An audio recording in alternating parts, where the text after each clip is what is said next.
Good afternoon, ladies.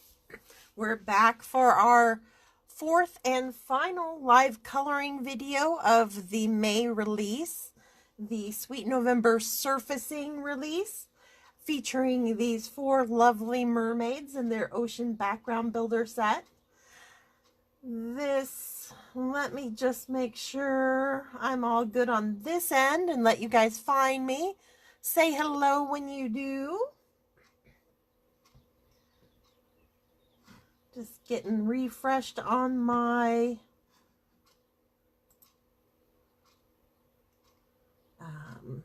laptop here. Make sure I can see, just in case the phone goes wonky.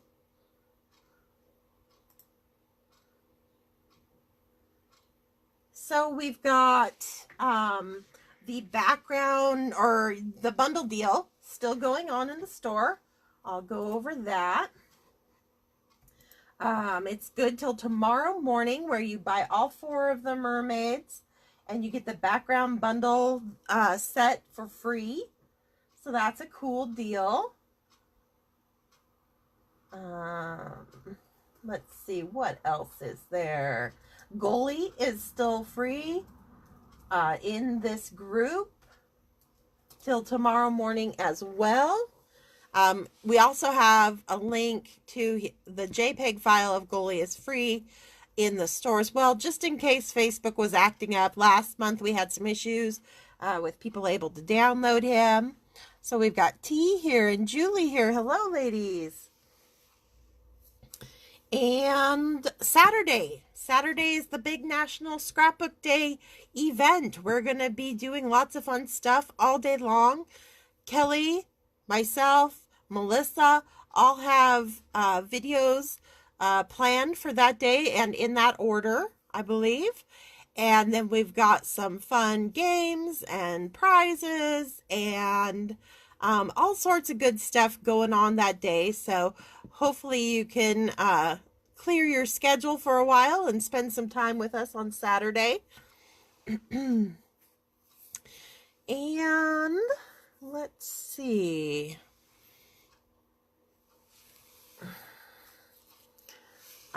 What else is there? I can't think of much. So I think we can kind of dive into Loire here. She was the winner of the poll that we did this afternoon. And I've got her printed out on Copic Express It on a standard A2 size.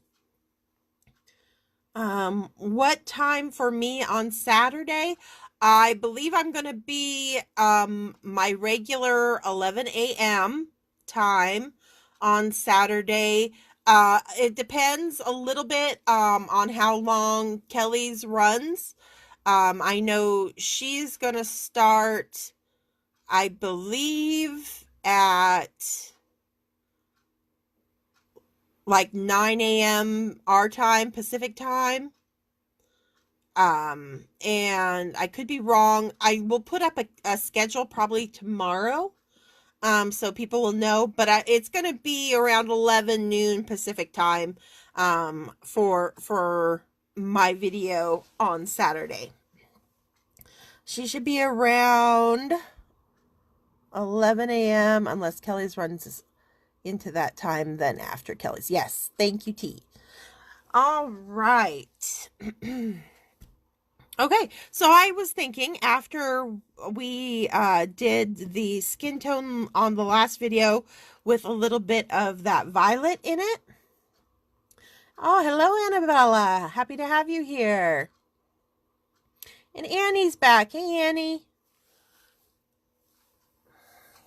Oh, that reminds me. Annie, you were the random winner from the comments, I believe, on the last video. So congratulations, girl. You get to pick a stamp. Okay, so now I feel, okay, that feels good. I think I remembered everything I need to say before we dive in. Okay, so anyway, and I'll get a list put up tonight with all the winners from this release so that nobody misses out, just in case they weren't watching the video, um, and all that good stuff. So let's get started. I've got, we mentioned bringing some purples and BVs and Vs into the skin tone. And so we're going to do that, and we're going to do it on a lighter skin tone. So instead of the V17, we are actually going to start this one with a BV01.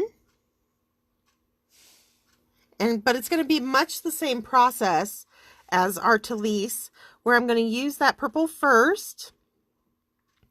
And I just got to decide, I mean, even though she's looking in that direction, I'm going to still have my light source coming in more from the right. So I'll be heavier handed with this on the left side of her body.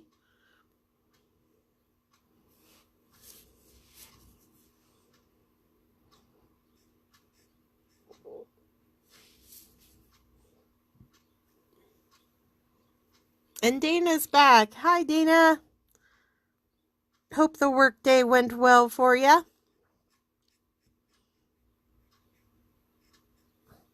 We are just getting started on Loire. Getting our shadows in here.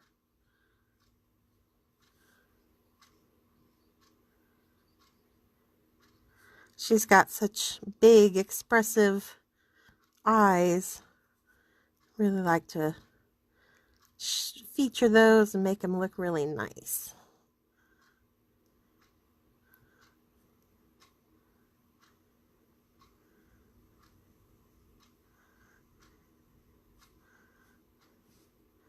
And then she's got some more forehead up here. She's kind of got like this diadem thing going on.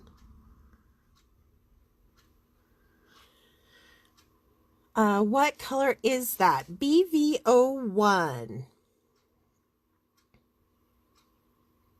It ended, so it's all good. Isn't that how it goes some days? Some days more than others.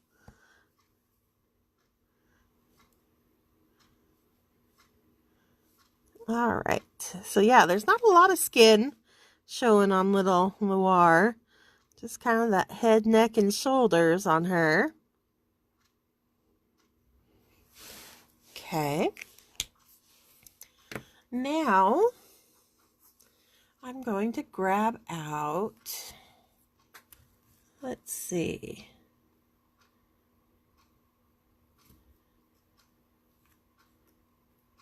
Well, I'm going to go 51, E51.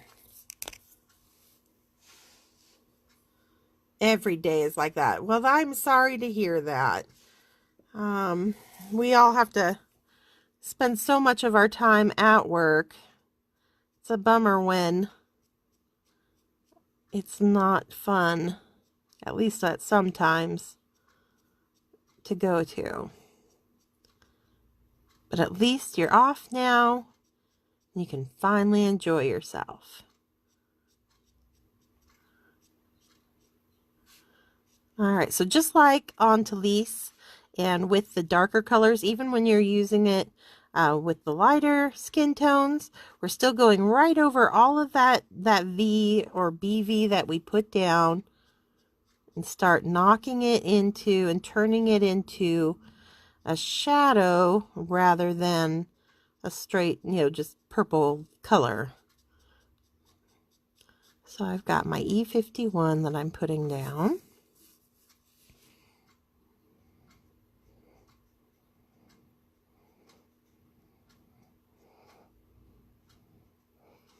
I'm starting to creep and create that bridge of her nose.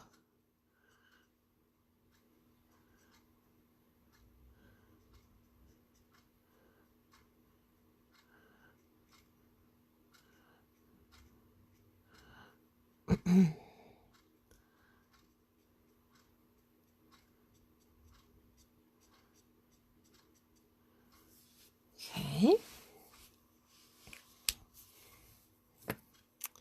Now I'm going to grab out, so that was 51. I think I'm going to take 31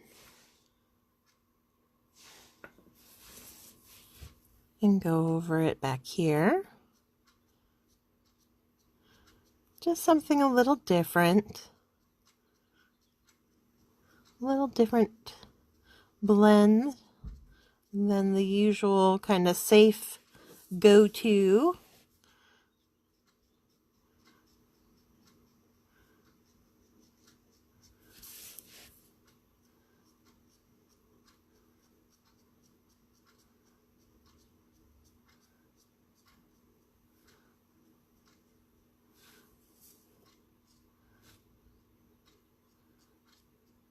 Don't forget to kind of create those drop shadows underneath the pearls and her eyebrows there. And certainly take it around the eye.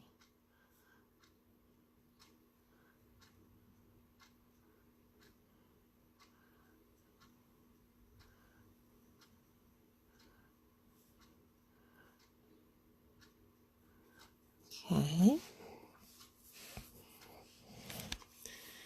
And to go a little darker than the 31, what do I want to do? Let's try 34.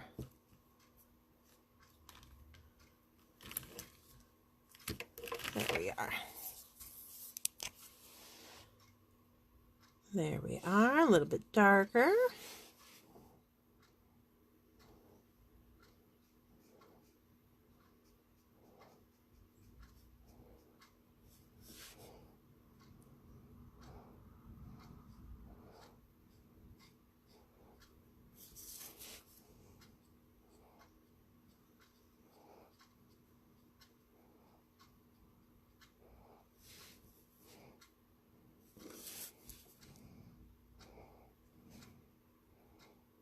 So we're just having a good time. We're trying new things, playing around with colors, seeing what they do, how they interact, and work with each other, and what we get.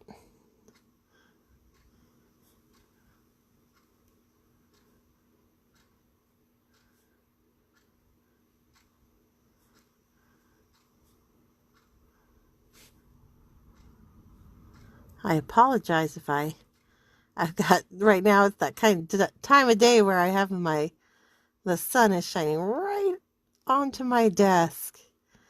And hopefully it's not making it too hard for you guys to see. On occasion it makes it a little tricky for me. But I'm powering through.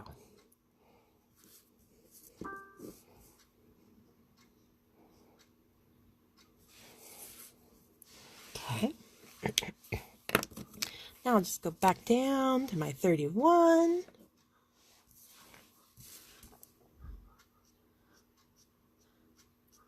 Okay, creep into that white space that I initially left.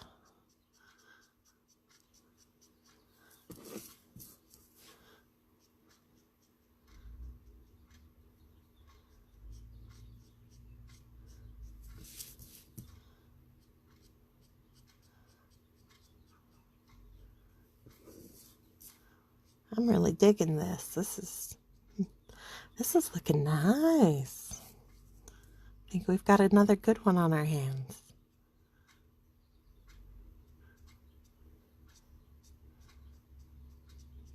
Usually with that, when I use like that, the BV01 or BV20 and whatnot, I kind of start with a base of E21, but because my E21 has been put into timeout for a while till it starts to behave, I had to kind of go with something new, and I wasn't 100% sure how this would turn out, starting with the E51, but I'm not hating on it, not at all.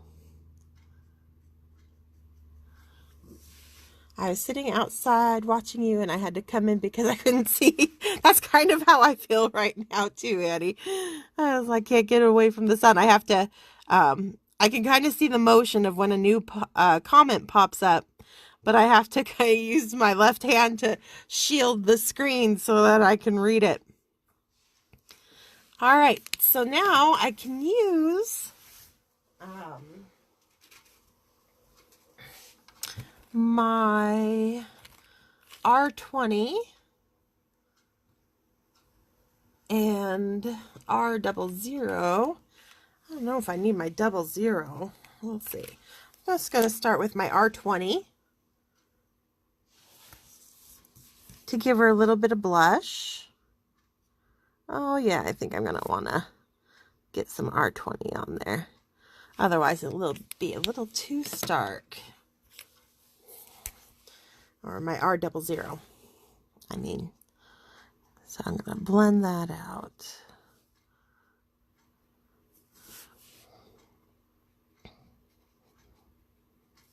And soften that. I'm going to get some on her lips.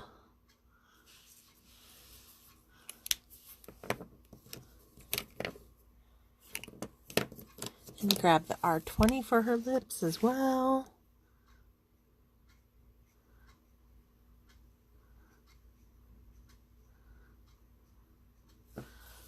Okay. I also think I'm going to use that E51 and just take it over that blush a little bit too. Make it look a little bit more natural on there. Alright, so how is she looking? Not bad. I kind of want a little bit more. Her nose could use a little bit more contouring. So I'm grabbing out my E31, and this is where this is totally, you know, as you're building it and your personal preference. And you can tell, you know, until you're kind of happy with it. And I just want to give her a little bit more definition on her nose.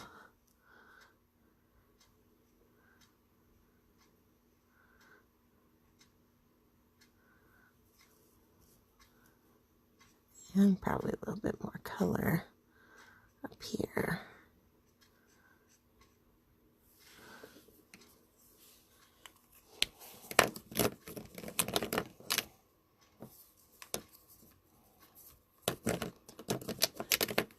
Looking for my 51.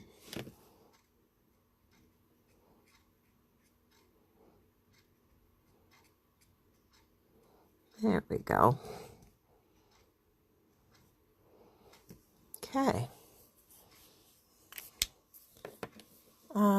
Donna is here. Uh-oh, somebody is in the timeout chair. Poor little Copic marker. Probably the devil did it, not them. Oh, there's proof that the marker did it all over our first video yesterday morning. It would not stop bleeding right on the face of our little mermaid that we were coloring up. So it definitely deserves to be in the timeout chair. You can try to make me feel sorry for it, Donna, but it ain't happening. That E21 is in timeout. Even though we were able to salvage it, it's a naughty, naughty marker. And Sarah is here again. Hello, Sarah. Very natural, very pretty. Of course, the color will look different once you get the other colors around it here. So, exactly, yeah.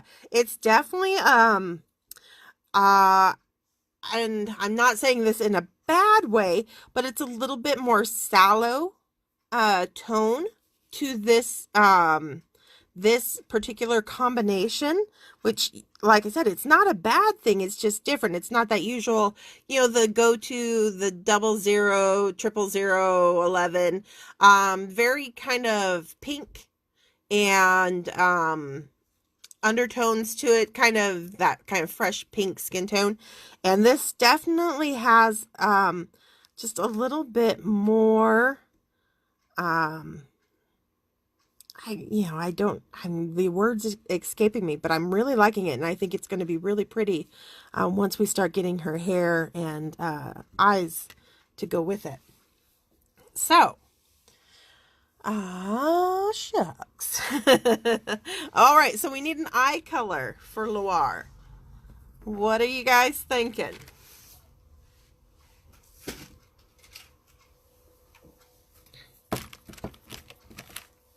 Get my desk cleaned up a little bit. Who's coming in first with a suggestion? Marker. Sure, blame the marker, not the last minute marker maintenance. We're not. Hey. I knew somebody was going to call me out on that. Still the marker's problem. Still the marker's fault. It should have told me before it started to bleed all over that it didn't need any more ink.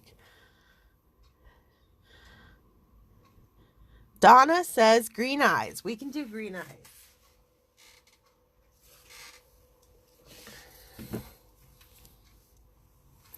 All right, let's start with a little bit of GO2, I think. Let's go in that direction with her eyes. So we've got this GO2.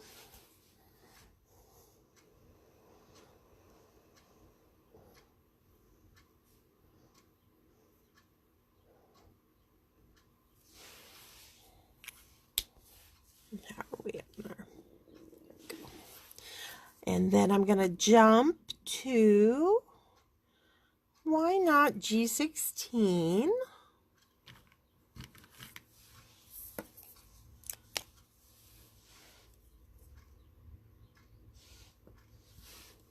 I always start at the top, kind of pull down from that lid, and with this middle color, goes a little bit more than halfway.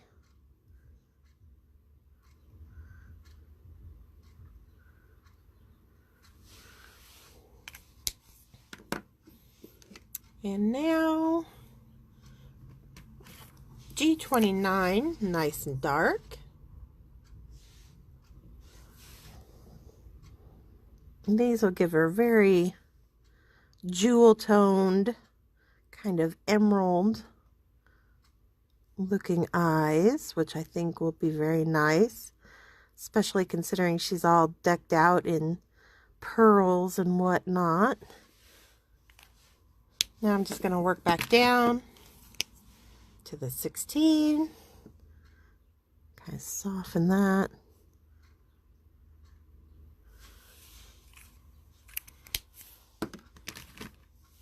One last touch of the O2 down at the very bottom, like so.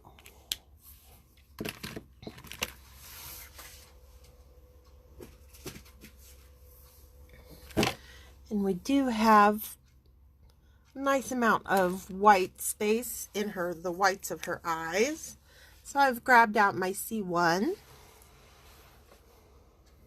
Just under her eyelid, I'm going to put a little bit of a shadow.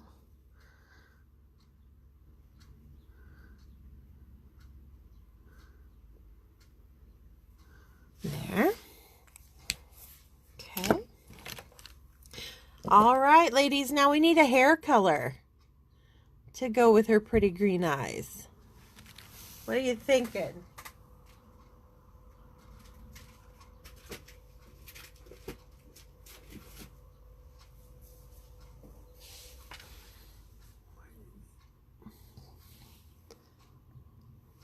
What color hair will look nice with this little mermaid we've got started?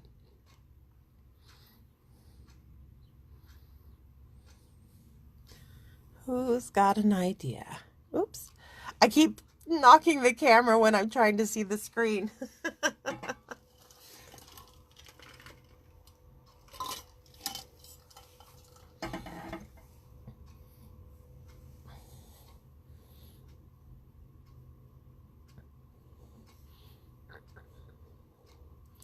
Donna's in again first with an auburn.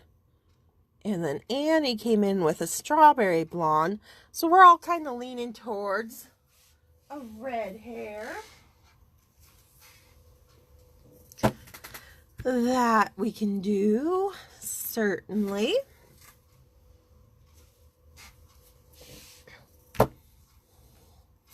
All right, where do we want to start with our auburn hair? I think I would like to start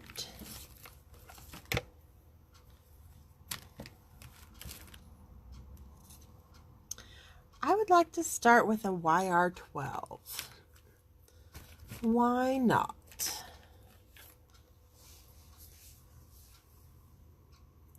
Dixon, love her. She's so pretty. Well, thank you very much. YR12.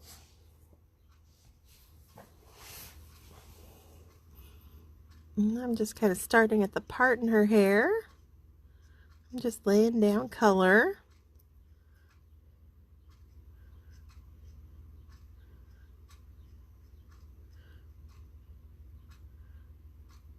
And be careful, but I mean, you don't even have to, most likely, because I tend to when I have these little pearls.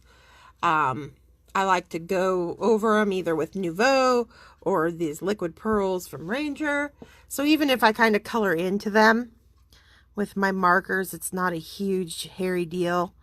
I can, just cover it with some little texture paint and be good to go.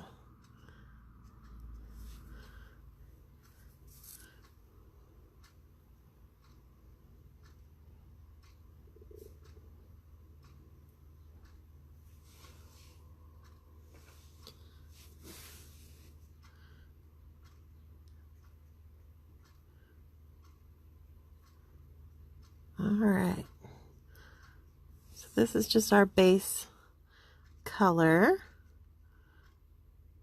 I'm just kind of mapping out for myself where my darker areas are going to land, and what's going to be highlighted. And you'll notice I put a little fish in right there. It's kind of blocking some of her hair, but that's okay. Just color around him.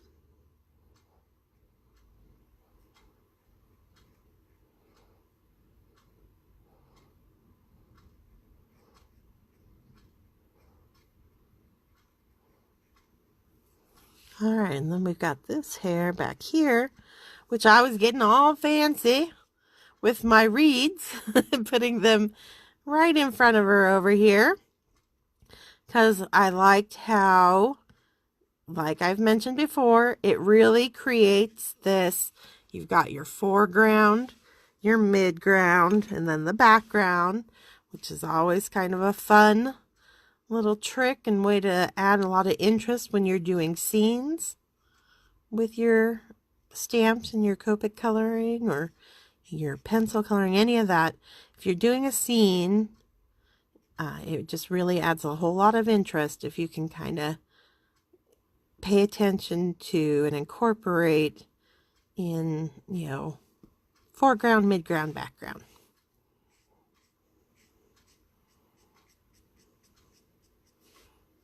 It just makes it a little more special.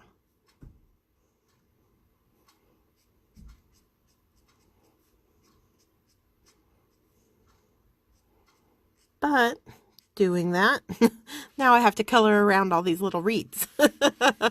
So how much work do you want to put into it is basically what it'll come down to as you're getting these all put together on your computer, making your scene with them.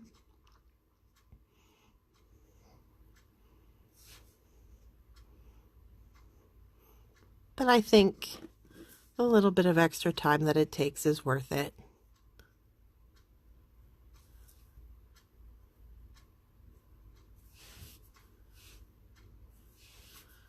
Okay, so that was our YR12. Now I'm going to jump to E96. 97. That color is cute. Guess I have never used it much. I like YR12.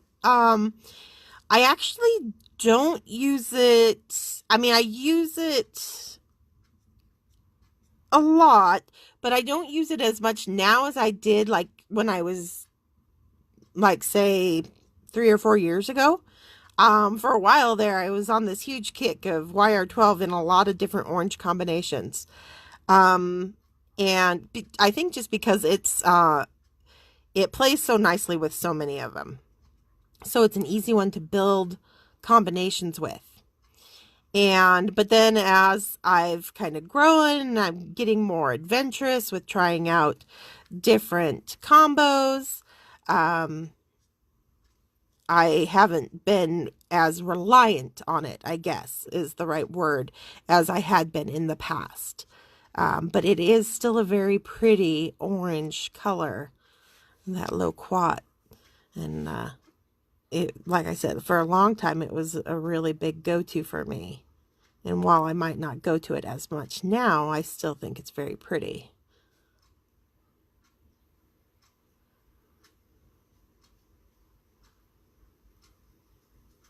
And it does give you a very nice base to start off of.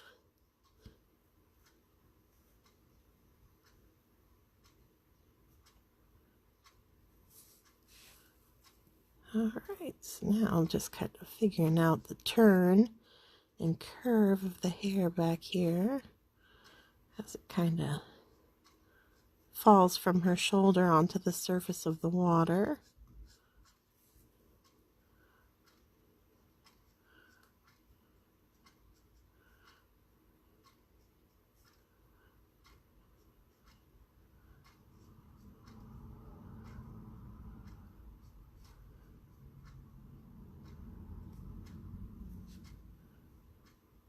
I'm just getting little shots of it. Okay. There, that was 97. Then we'll go ahead and grab E99. I agree, it will be worth all the pain. Yes, yes it will. No pain, no gain.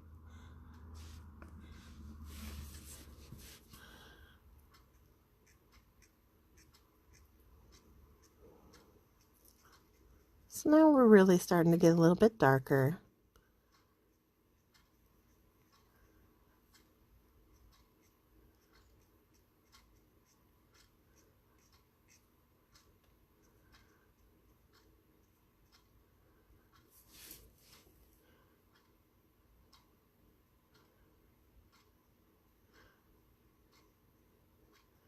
I'm going pretty heavy and dark in between the two kind of beaded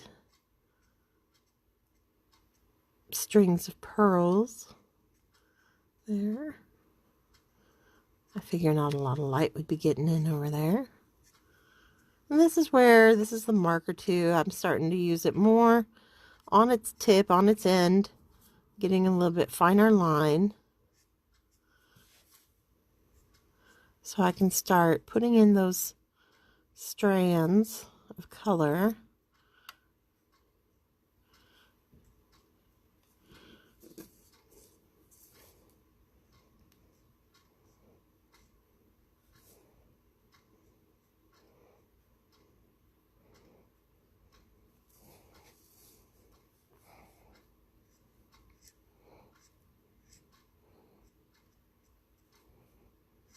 And I'm just really following that curve.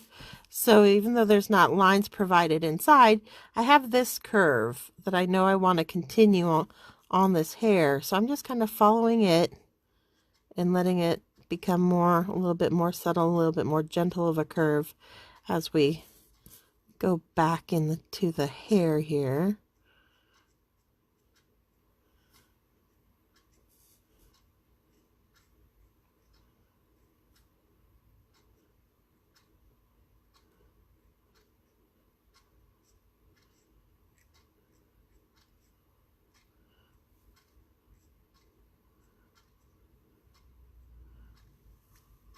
How much pressure are you applying to the marker?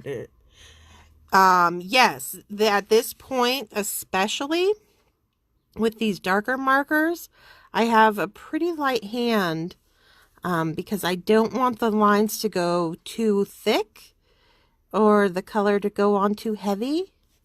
So I'm just kind of whispering it across the paper here. Just letting it kind of barely glide along.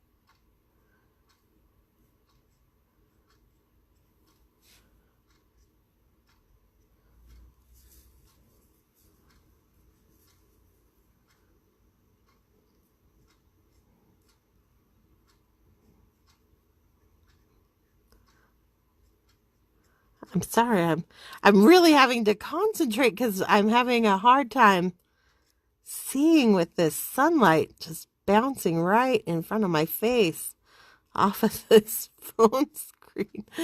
It's playing havoc with my eyes keep kind of um, dilating. It's just a little tricky. Ah.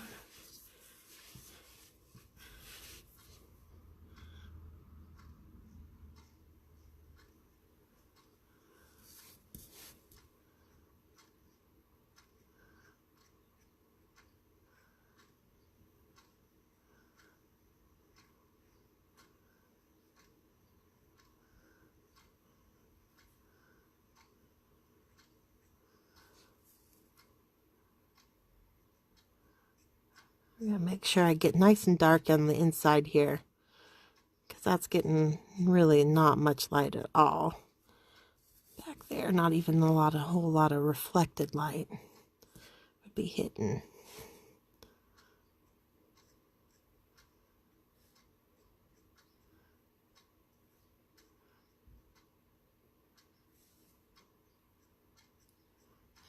All right.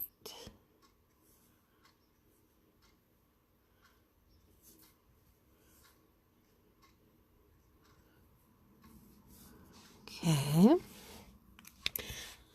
Oh, eyebrows.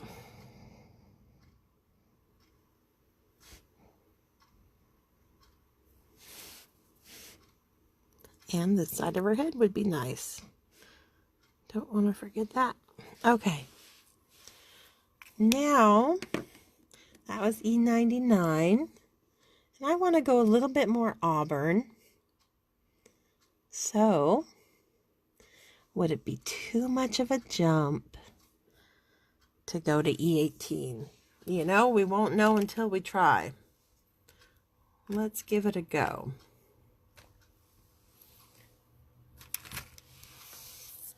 I do like using E18 and kind of auburn combos.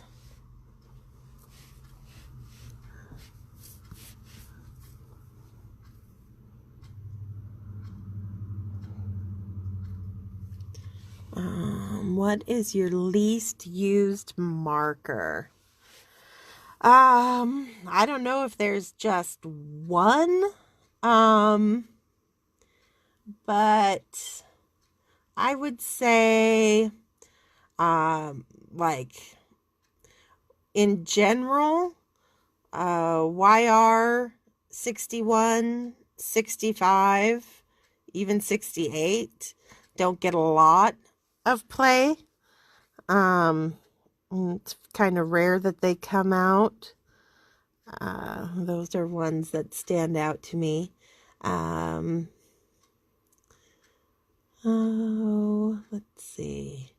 Used to be, I did not use like the V90s very much or the RV90 family very much, but in the last few months, I would probably say, well, probably since the start of the year, as I've kind of been playing around with them and experimenting with them, I've been really falling in love with what you can do with the RV. That's actually, just a moment, I will show you, since I've got it right here.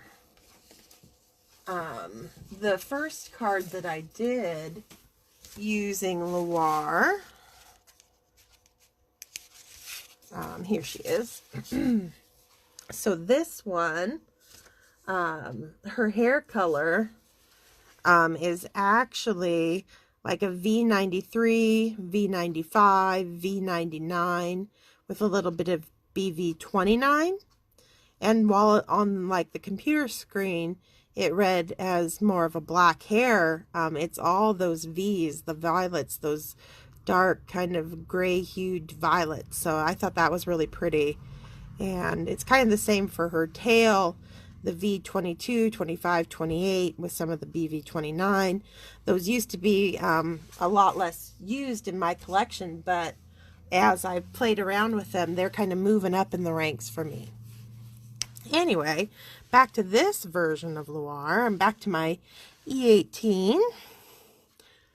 And I'm lucking out because the sun's not glaring right at me right now. But I would say, yeah, in general, the very, like, E quadruple zero, I almost never use. I think if that one got lost, I don't know if I would really worry about replacing that one. I can't say that I use it much at all. So the E quad zero does not get a lot of use. The kind of the same for the YR quad, not a lot of use. Yeah, but otherwise, pretty equal opportunity colorist with my markers, and I try to use them, all of them, as much as I can and just play around and see what they can do. But it just seems like those few never really make it into the rotation much.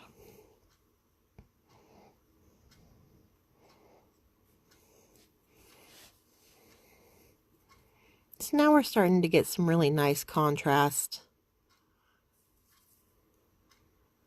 going. Glad we decided to bring in the 18. Think it needed it.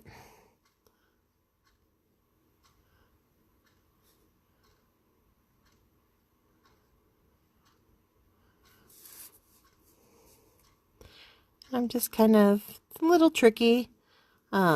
These, as the hair kind of curves and bends, but if you just follow the way that outside line is going, it'll kind of lead you where you need to go.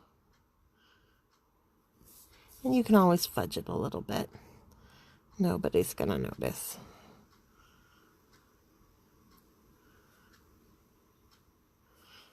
Okay. Now the big tricky area with all my little reeds getting in the way. This might be one where I'm like kicking myself. What was I thinking with those stupid reeds? But it'll be worth it. It'll be worth it. Convince myself that that's true. But I think it will be. But still, I can complain in the meantime. I'll groan and moan.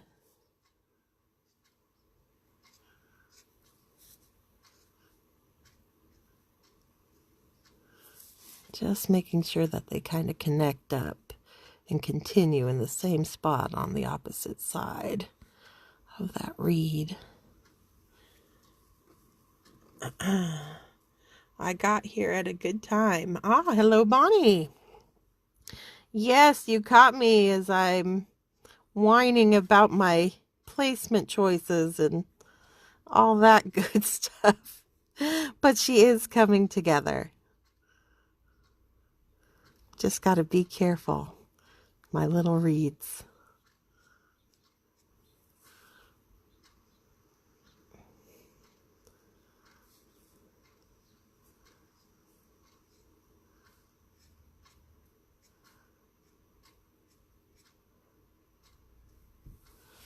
All right, we're getting close. We are.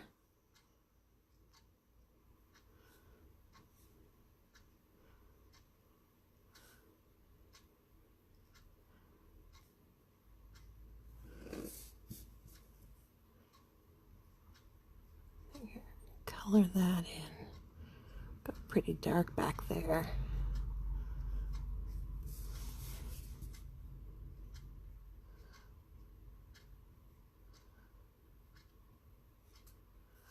Okay. Just a few more lines.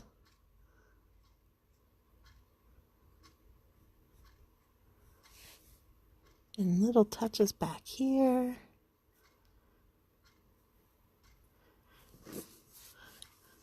And now we get to start blending back down.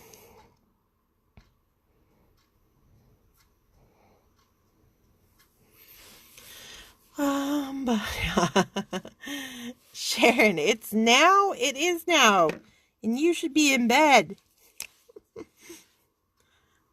E99, you know you can always catch us on the replay. You're crazy. 2 nights in a row of not sleeping is not a good thing.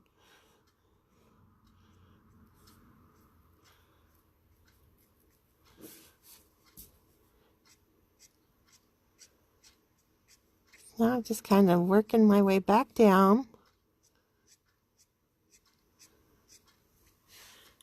Sharon, we will have to watch from the beginning. I love her face.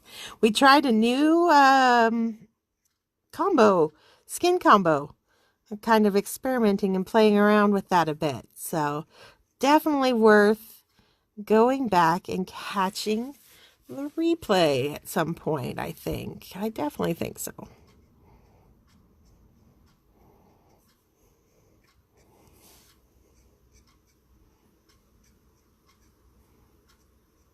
And I'm kind of, so I'm not, my reeds are getting a little bit of orange. We'll just put it that way. And I'm not letting that worry me. I can always push it a little bit. And then especially once I get the green on, it won't be as noticeable and stuff. So I'm not going to beat myself up over getting a little bit of orange into those reeds. It's just gonna happen. Hello, ladies. Sorry I'm late. That is okay, Angela. We'll take you when we could get you. Happy to have you with us. E97 once again.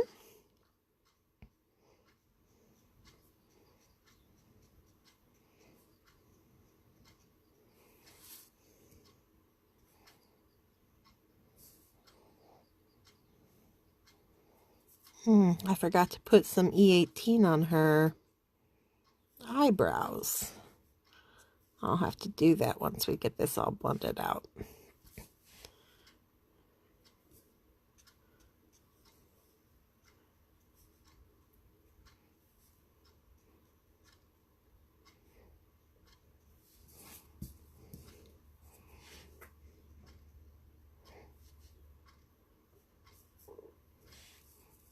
And a little bit over here.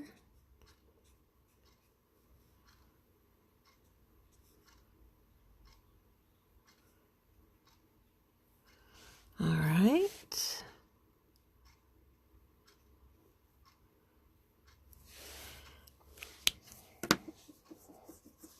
And the wire 12. Sleep is for the weak.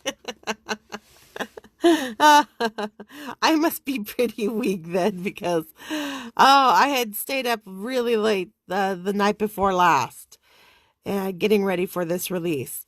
And I was feeling it yesterday, and I ended up going to bed before 11, which never usually happens. But last night, it did. It was Too late for me the night before. All right, so I forgot some E18 on her eyebrows.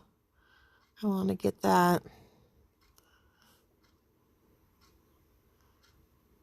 And then I also noticed I forgot it on this side of her hair.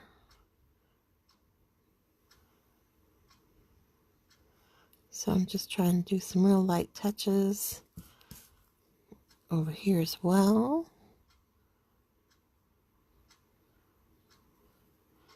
Okay. And then just final touches, cleaning up lines.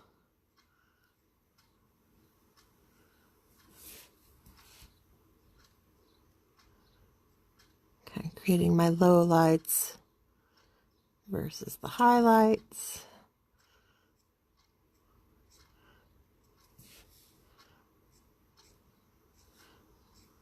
I'm really reinforcing some of those darker low lights with this E18, which is definitely a well-loved, well-used marker in my collection.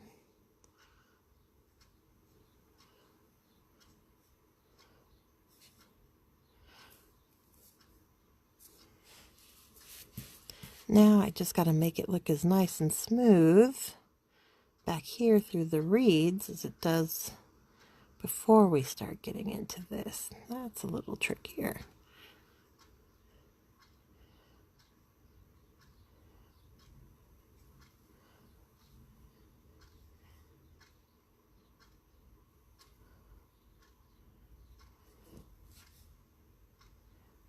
But again, kind of like the skin and stuff, it's like even if it's a little messy back through here, once I start getting these reeds colored in, getting the water on, there'll be some forgiveness in my brush strokes. They're not perfectly smooth and perfectly curved back there, further back there in the reeds. So I'm thinking that's not too shabby at all. A little stop-starty kind of through there, but otherwise not bad, not bad. Okay. I love coloring. Is so relaxing. It really is. That's definitely part of why I love this hobby so much. And, well, after not sleeping last night, I'm going to have to hang up, take a nap. It's been fun, Amy and ladies. Oh, another one with sleepless nights. Hope you get a good rest, Julie. Thanks for stopping by today.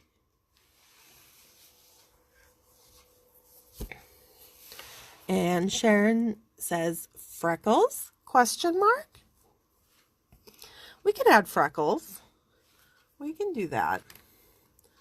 I like to grab E15 for freckles. And we'll just very gently, using just the tip of the marker,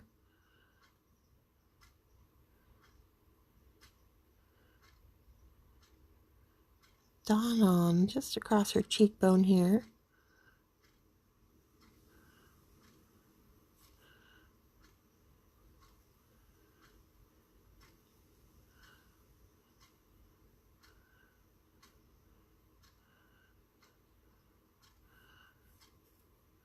There we go. We'll even do, why not, a couple right across the bridge of her nose as well. So she's a little freckled. You know what? E15. I'm going to add some freckles to her shoulder here as well.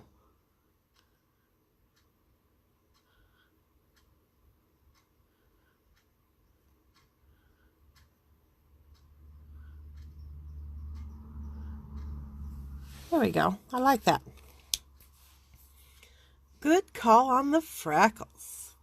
A few freckles on that shoulder. You were reading my mind, Donna. You do that a lot. All right. So we've got hair done. That's an E. E, E, E, Y, R. Got hit by the yawns again. Okay. So now we need a tail color. What are you gals thinking?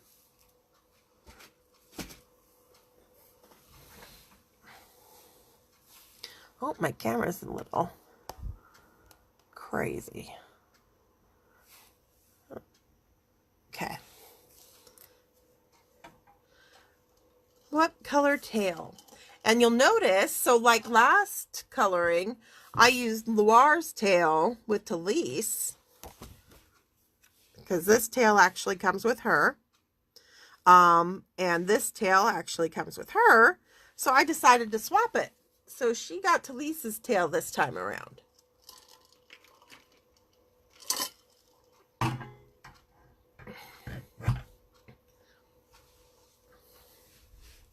But now we got to come up with a color for it.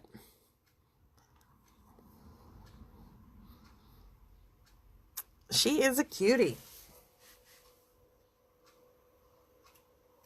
I am noticing though, and it is bothering me.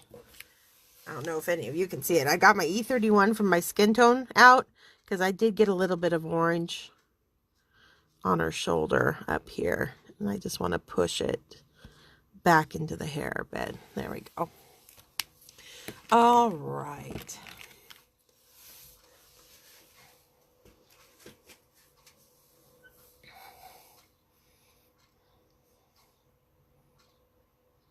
Koi style? You guys want to see the koi style? It's really easy to do. We can do that. It's not tricky at all.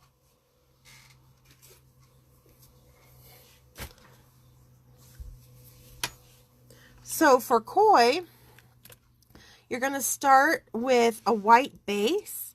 So like your light, very light C's. So I've got my C1.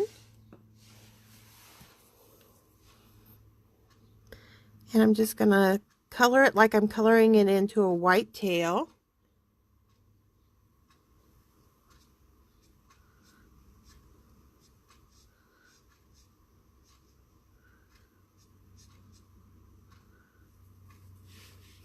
And then I'll do the same on the fins.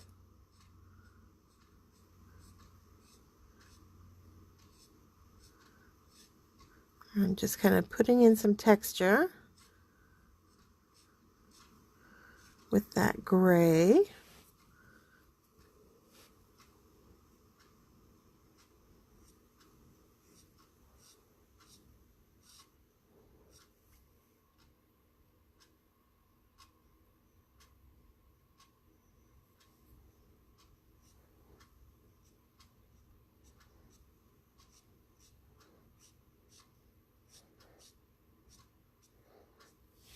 Okay. And I'm going to go a little darker with like a C3.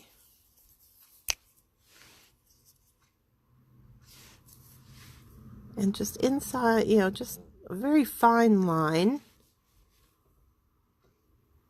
right along the edge of that C1 that I put down. Just kind of building up. And then I'm just going to do a little bit kind of at the base here.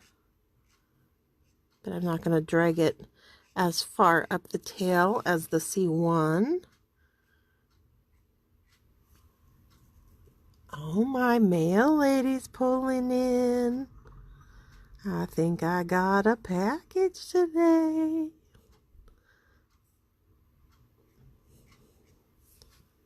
I ordered some new summer sundresses, maxi dresses. I love maxi dresses. Most days off, you'll find me in a maxi dress. They're like the yoga pants of summer. So I got like, I think there was a sale and I got like 4 new maxi dresses and I'm so excited. Hopefully they came today. Back to my C1. Just to pull out that C3 a little bit.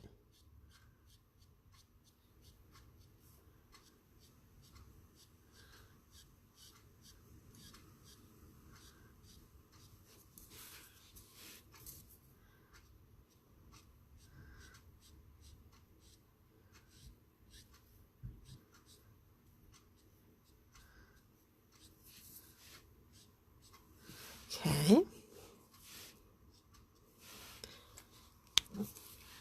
Now I want to let that dry completely before I do anything else to it. So, Amy, you will have to draw a girl with a summer maxi dress. I will. I'll have to do that. Because that's the only way I survive summer. Woohoo for Happy Mail. Can't beat Happy Mail. All right, so let's see. While that tail is drying, let's go ahead and do her little seashells that are decorating her diadem there. So YR30 is a nice base for a seashell. Kind of that golden glow there. And I'm not even gonna bother with the pearls, honestly. I mean, you can just pick a color. Probably I would do a C and do like a little hash mark if you're not going to put anything over them. But I know for a fact that I'm going to put it over that liquid pearls over top, so I'm not going to worry about those. All right, now, so I have that. What kind of color? Let's go with kind of a purpley color on her seashell. Heck, we were talking about them so much. Let's use our V90s. So let's do V95. If I can find it. There it is. No, that's our V95. I want V95. There we go. And V99.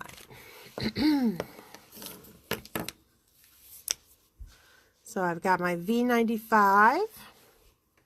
I'm just going to speckle in some color.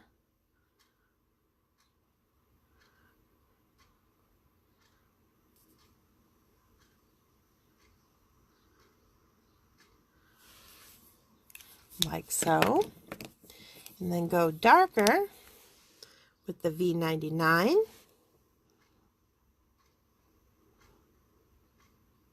A little bit more sparing with the V99.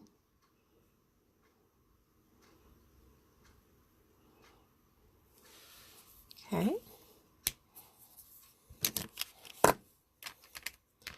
And then on like the clamshell, let's just give it a little shot of like BV20, kind of that gray purple.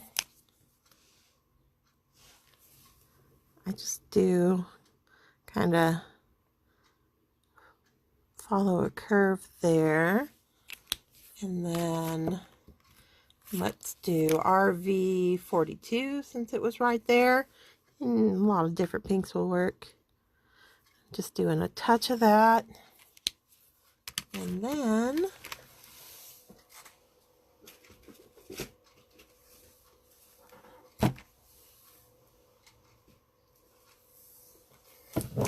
a touch of like BG10. Any of the lighter blues or blue greens will look nice. And it just kind of gives it a little mottled kind of iridescent look. Okay. So now back to the tail. It's had plenty of time to dry. And now I'm going to grab, let's do YR21.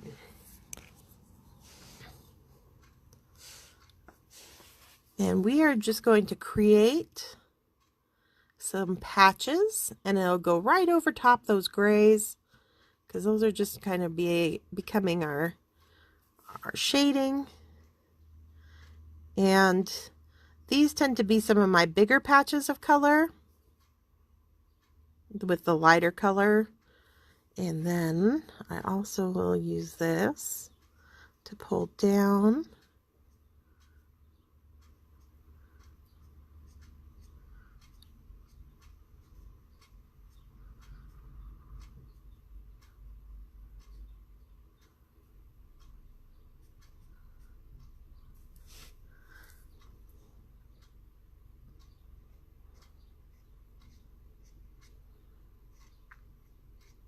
From that fin as well.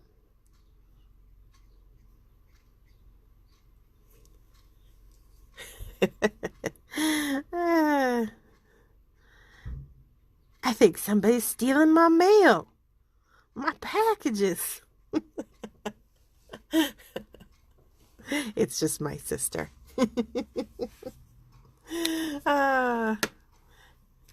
She gets her mail delivered here too, and I know she was waiting on a package as well. So I suspect she was watching the video and heard the mail came. And she came and grabbed her package. Oh, I'll have to get on her about that. Okay, so that was our YR12. Now I'm going to go darker. I'm going to go YR04. When you have your Nuvo drops out, you should consider giving her a little sparkle in her eyes.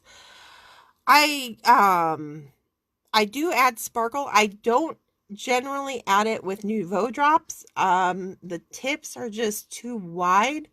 I don't think I could get a fine enough point that I would want on something, especially like the eyes. If I was adding glitter in there or sparkle, I would more likely choose, like the Copic Spica glitter pens. Something like that has a much finer point, but that's just personal preference for me. So YR04. And now to really make it look koi-like, you can't be afraid of overlapping your patches. So that's why you start with the lightest and you build from there. So my dark can go right over top the lighter orange. It'll go right over top some of the white. I'll even like do a little patch where you see a little bit of the lighter ones showing through. So you really play with the patterning like so.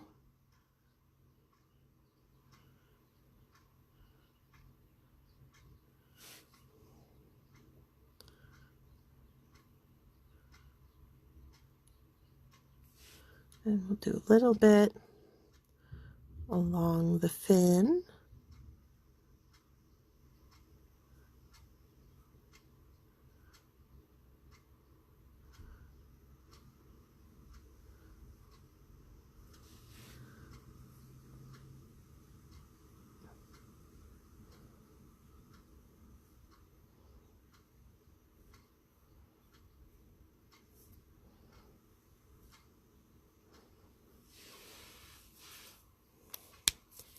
And now I'm going to grab the YR09. There it is. I like this technique. Well, I'm glad you like this technique, Bonnie, and it's a pretty easy one too. Donna doesn't have those. Well, Donna, they're kind of a cool investment. And they last a long time. I've had mine for years, like probably about 8 years now. And the only one I've had to replace so far is my clear one, because it gets the most use. But the colored ones that I don't use as much are still going strong after all this time. So very good high quality pens, and they do add a lot of sparkle. Okay, so now it's the same thing. And Melissa's here. Hello, Melissa. And just this really kind of red orange. And I'm just going to do little patches of it, and I'm going to do little spots of it. Kind of here and there. And I'm going to let it, just like we overlapped and played around, I'm going to do the same with it, where it kind of looks like it's under over some of these other colors. Sometimes it'll butt up against it, sometimes it'll go right over the top, like so. And you can even use a very fine line of it along the edge up here, but be very stingy with it. We don't want too much of this darkest one up here.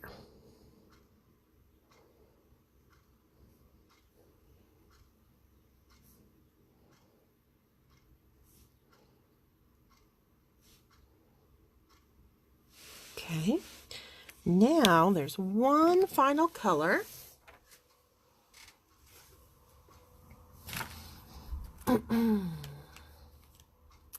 And that is a very dark gray or black.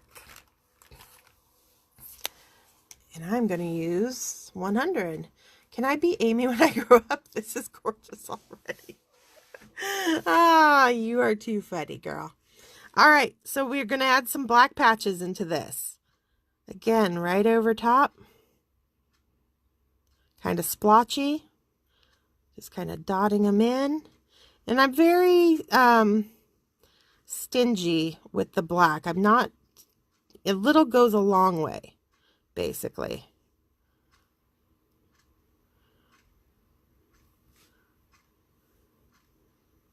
Like that. I wouldn't go too much more. Maybe a couple little dots here. Okay. And it doesn't, and I don't put any of the black up there. I inherit my Copics from my daughter. She studied graphic design. She's a freelance illustrator, so I luck out. That is very cool. I would have loved to inherit a lot of my markers from somebody. That's a big investment that you kind of lucked into there. That's awesome. Jan is here. Hello. So lucky to watch you live. Woohoo. Well, we are lucky to have you with us. Hope you're having a wonderful day. All right. So now my only, I'm just going to take our very lightest orange, that YR21, and I'm going to use it to kind of pull out and pull down those 3 oranges that I put up at the end of the fin here.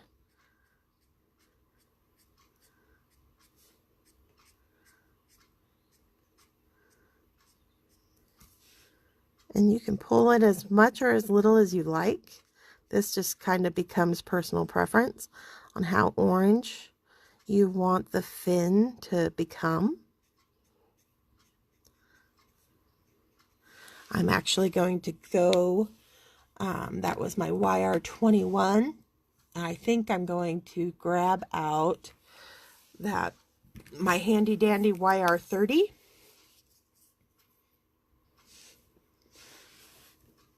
And just use that as a little bridge to soften that edge and let it bleed, that YR bleed into the C's that we already have laid down for the white part of our tail.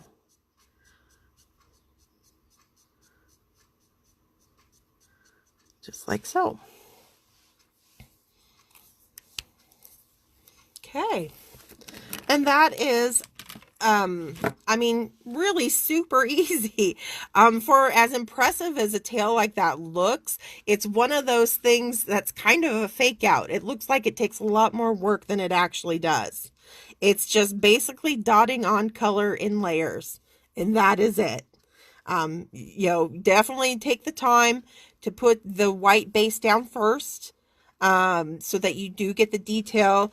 I mean, this would not look the same if we had left this stark white it would just look kind of funny. But, you know, we've got some patterning there. We've got the ribbing, the veining in that tail fin with that. So as long as you take the time to kind of color it as a white tail first, let that dry, the rest of it is really pretty simple and easy. But the results make it look like it's a lot more work than it ever is. Okay, so let's go ahead and get the sky and the water going, I think. Why do I call it Sweet November when we are in April? The Sweet November is the name of my stamp design business. And it is based off of basically because my birthday's in November.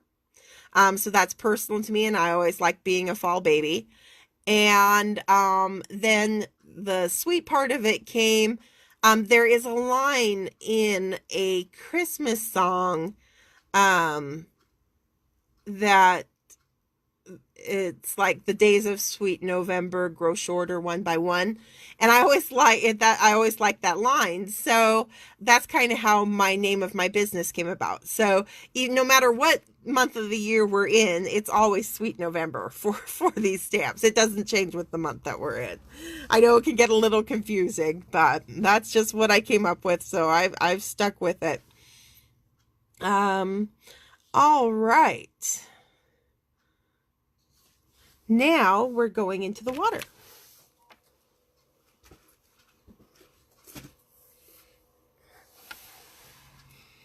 And I'm debating. Here the wheels are turning again. And I'm just, yesterday we were kind of playing around with the kind of greens in our swamp water.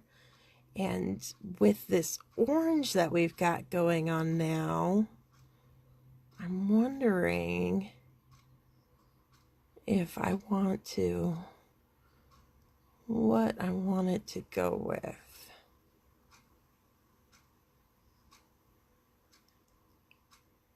Decisions. I'm wondering if I should go a more purpley blue or more aqua. Bonnie's thinking aqua, and the aqua does look awfully nice with the koi tail. So I guess let's just go with that. I mean, I think I got a plan. Crystal blue water with sun setting in the back. We can do that, Donna. We can do that. Okay, so we've got a plan. Now I'm just looking at my markers. Where do I want to start? I think I want to start with a B000.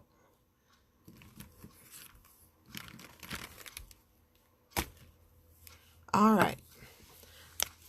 So I've got a B000. It's very light. And I'm going to start getting that down. Donna kind of wants a sunset back there. So what I'm going to do,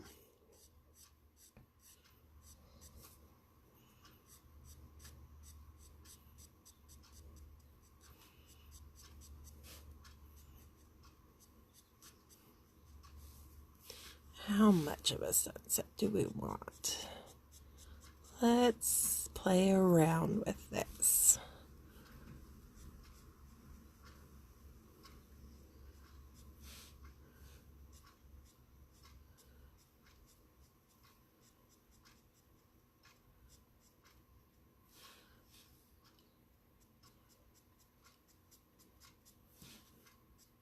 All right, so what I'm doing is leaving some space to kind of create this almost runway-like effect of the sunlight as it's setting or rising. It would be the same for either on this water here.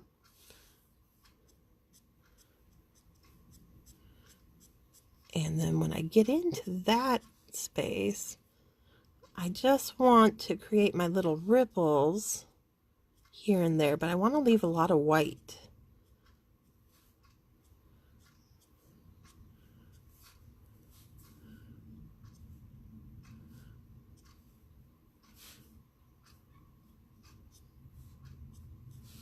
All right, and then down here, we're going to be, if you would write a little help book with Copic combinations detailed in it, I would definitely buy it.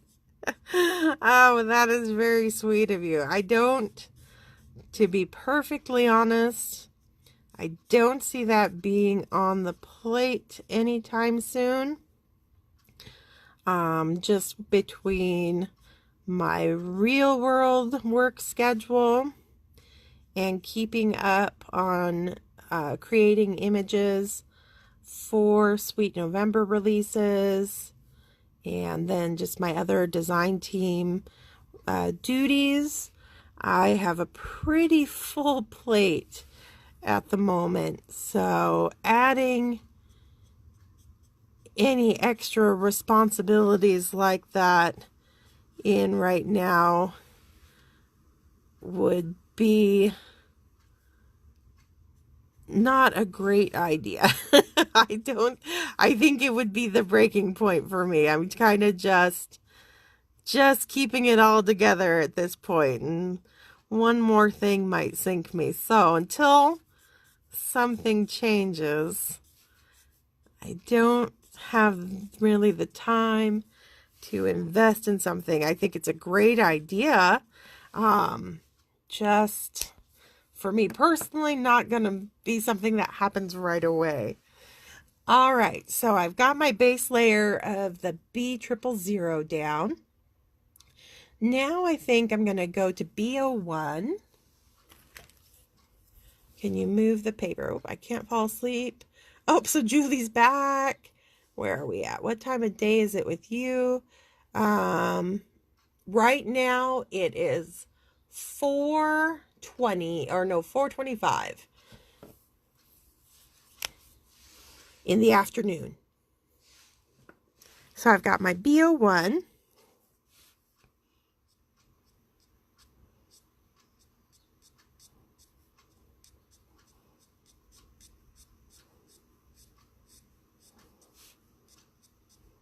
And I'm just kind of pulling from the edges again. And it narrows until I get to the foreground here, which is going to be nice and dark.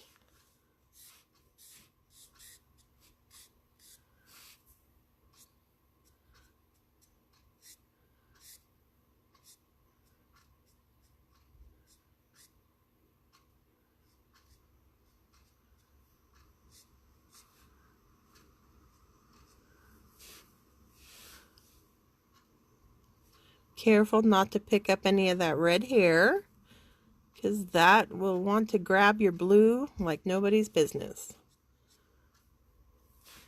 On Friday, nope, I am on Thursday. I am 4:30 in the afternoon on Thursday, May 2nd.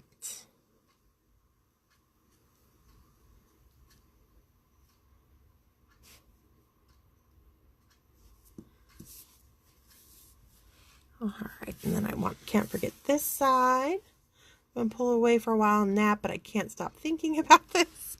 Well, I'm sorry we're so distracting, but I'm happy that you're back.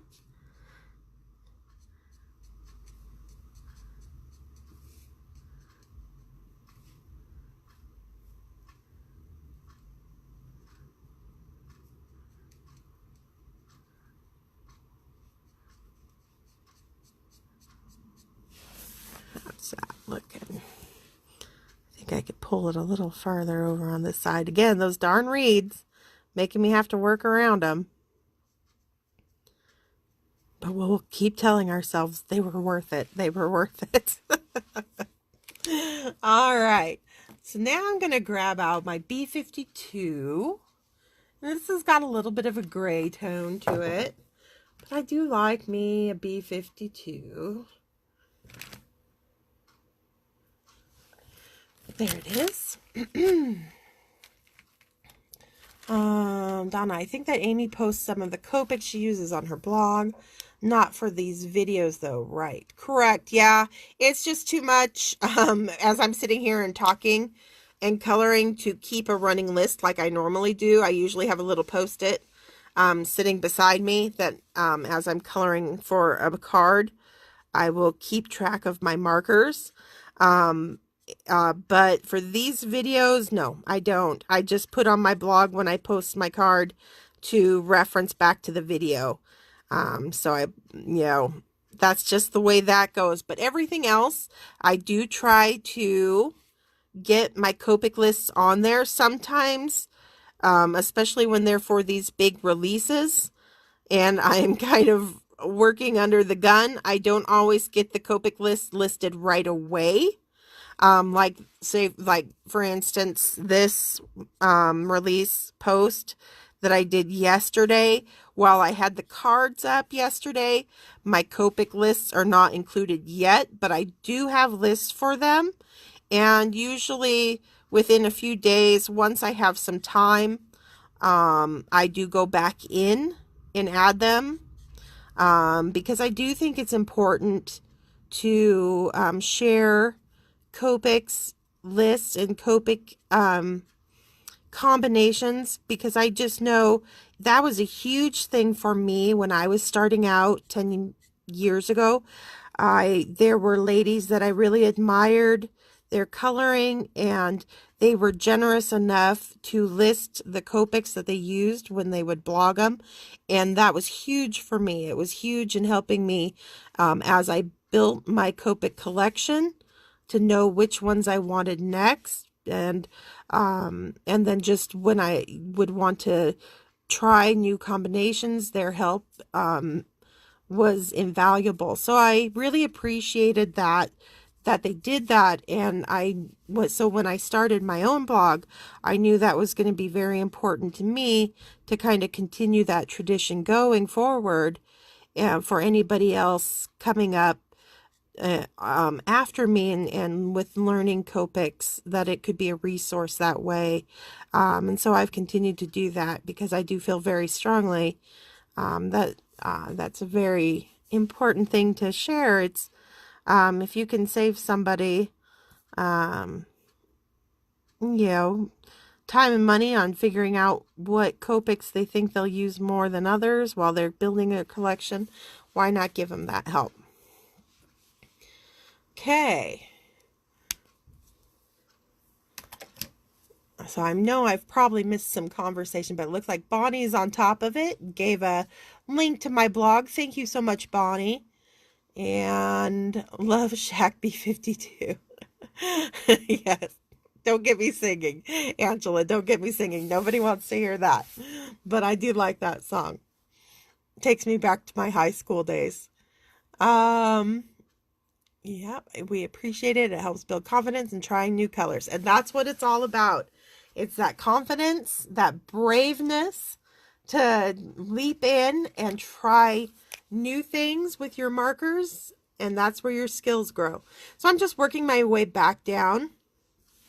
So I've got my B01 back out. And I'm going to take it, just pull a little bit farther than the first time.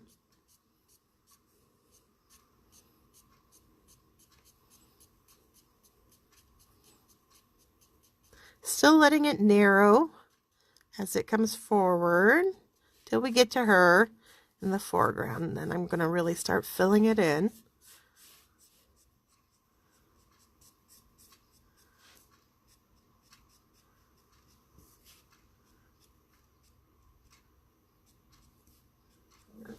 Same on this side.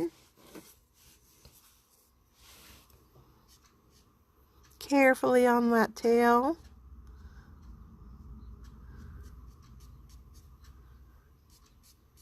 And with this, I'm not going to even worry about that silly little reed because it's going to be green anyway. I'm going to just color right over it. So I am just going to go to town because I'm tired of that stupid little thing over there, to be honest. All right. That's looking pretty good. We appreciate it helps. B000 once again. And I'm just going to kind of creep it in to that white space.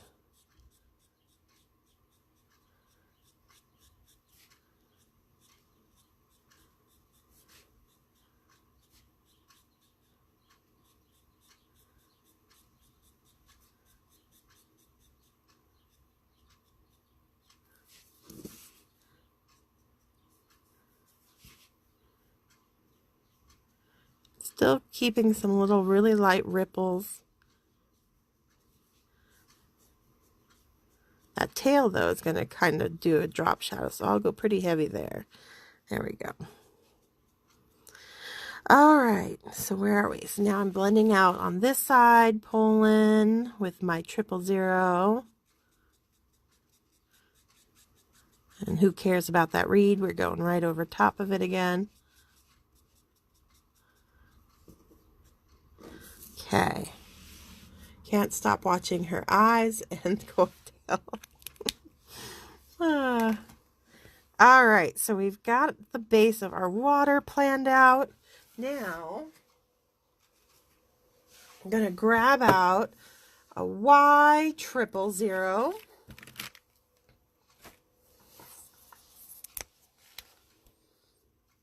So it's a very light yellow.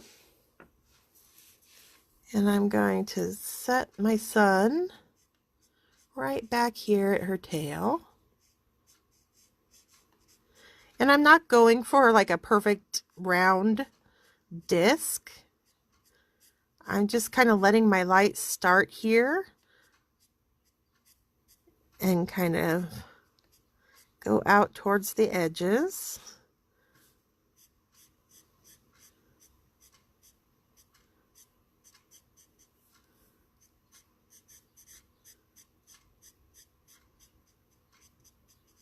Like so.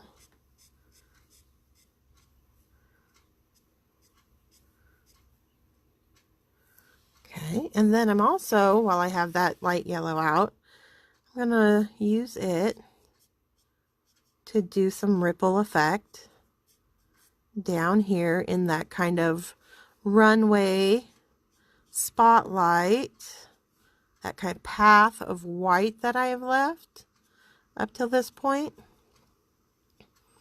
It's going to now get a little bit of that very light yellow in it.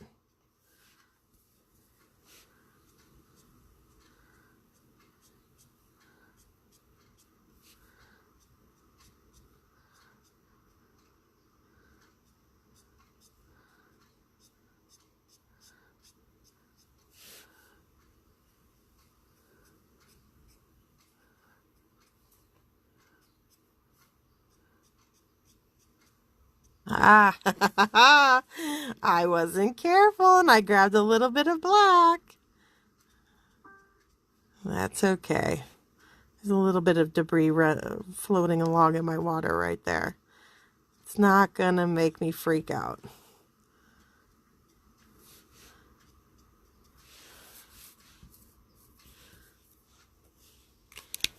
Okay. Now, I'm going to grab, let's go B00. I'm off screen. Thank you very much.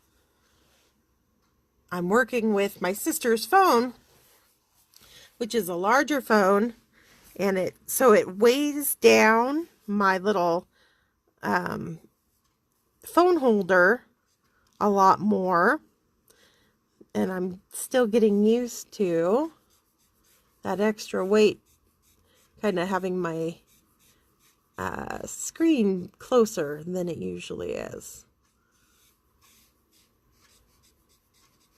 So this is just that B00. And now I'm just going to get my sky going. And I'm working around the clouds. But like last video, I'm not going to beat myself up if I get a little bit of blue in them, because I'm going to be adding some color anyway to them. So that's okay.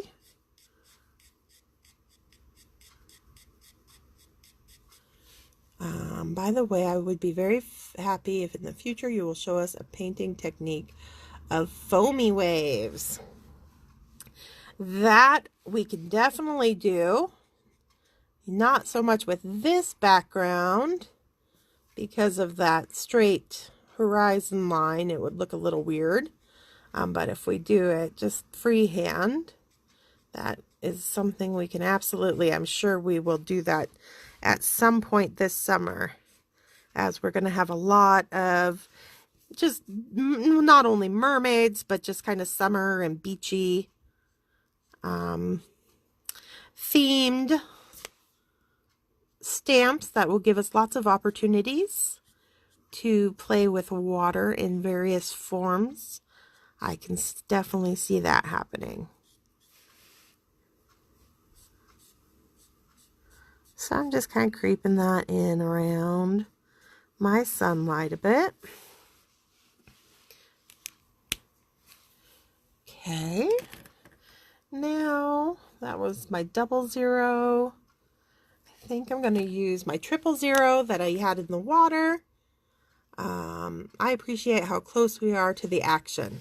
Well, good. I'm glad. I want you right in there. Like, you're just like me, where usually when I'm coloring, my face seems to be just a few inches away from the paper.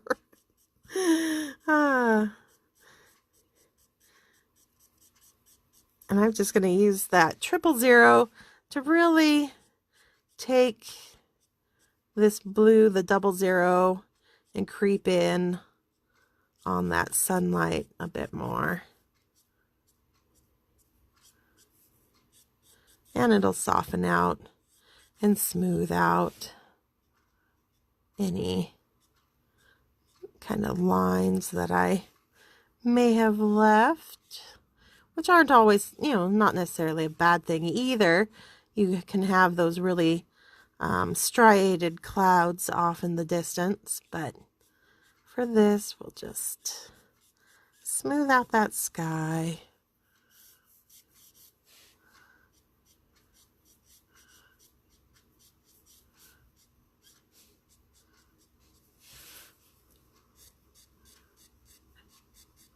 And creep in on that sun. Okay.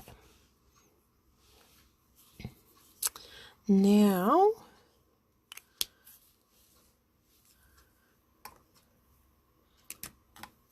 I want a little bit more. I mean, that's nice, but it's also kind of like, blah. It's like there's nothing really. So I want a little bit more contrast. I just need a little bit more color, a little bit more pop in our water. And I'm thinking, what will give me what I'm looking for without going too crazy?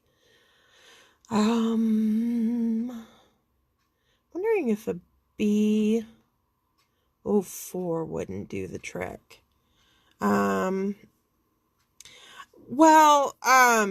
We did have like foam mist with the waterfall. But I think Sharon more means she wants to see like rolling ocean waves, is what I took it to mean. And I think those are fun to do. It's a fun technique to learn, and really not that hard. It's, again, just kind of layering up color.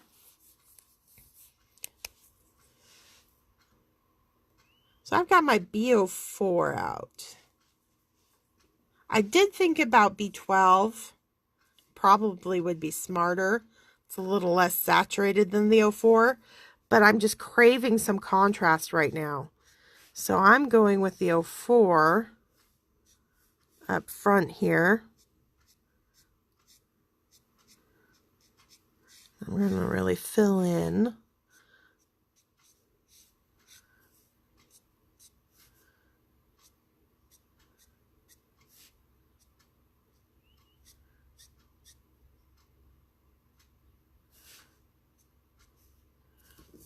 See, I don't know if you could tell, I took 2 of the reeds, and I mirror flipped one and made it a little bit smaller, and then I just kind of overlapped them at the same point when I was printing it out. So that's how I got this kind of crazy jumble of reed bases to kind of figure out down here now.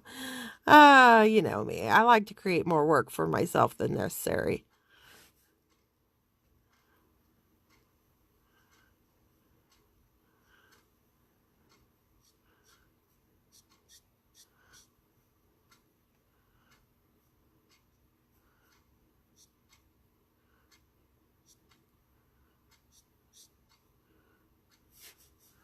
And I'm going to pull more from this direction. And underneath the hair here. All right, that's getting there. I'm much happier with where this is going. I don't know, that might be too dark. It might be right now, but we're going to dull it down a little bit.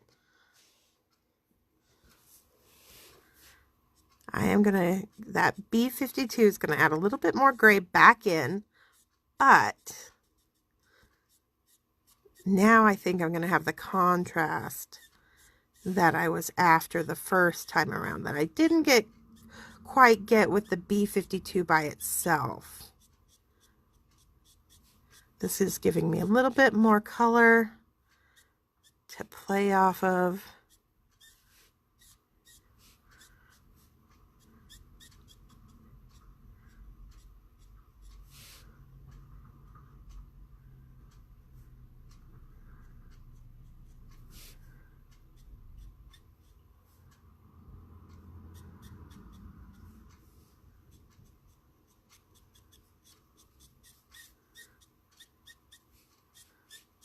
And again, screw the reeds. I'm going right over them with my water because they're going to be green anyway. And it can get blue in there because I'm just tired of working around them.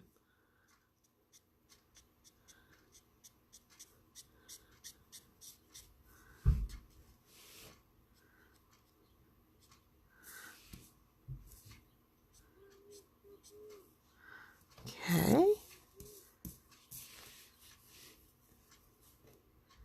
I'm going to get some of that back in here too.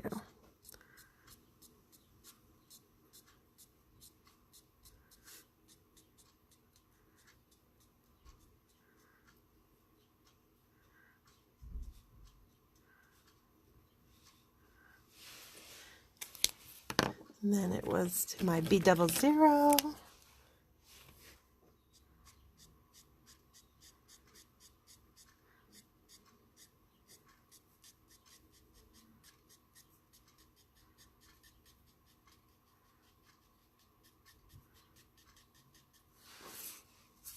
All right, that is making me much more of a happy camper. Okay, so I had B00 up here, B01. I think I want a little bit darker there as well. So I'm going to grab out my B02.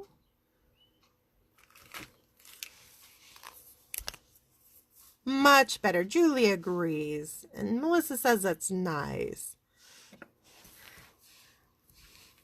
That's where, trust your gut.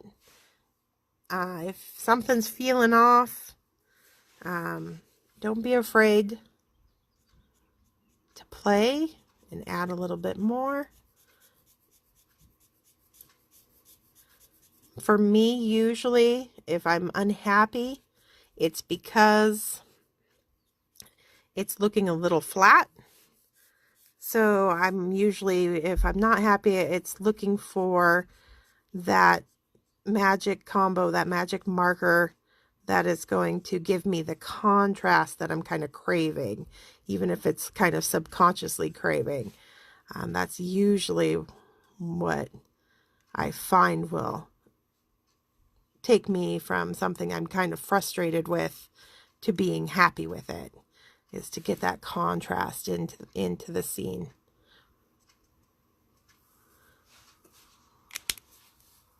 So that was B02. Now I'm just going to use my BO1 to kind of create basically kind of a halo, I guess is what I'm doing around that rising or setting sun. So I'm just kind of creating, going with my darker colors along the edges and then blending them out, everything out towards the center of the card there.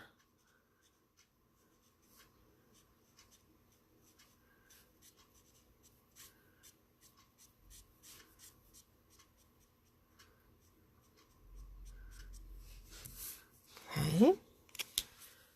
And then B00 to finish that, blend out.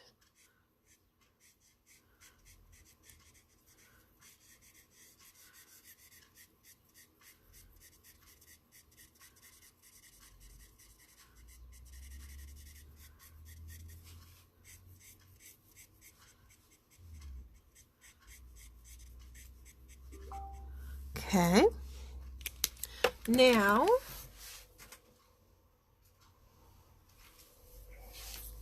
get my colorless blender out, and I'm just going to saturate those clouds, get them juicy so they'll take ink readily and kind of disperse it into a soft diffused way. And I'm going to take my Y triple and run it along the bottom edge of those clouds so they're catching a little bit of that sun there. And then, oh, I think C1 will be good. Just a C1, just kind of opposite that yellow on the top of some of those little puffy parts of the cloud, like so. And that's all we're going to have to do to those. Okay, now I think we're ready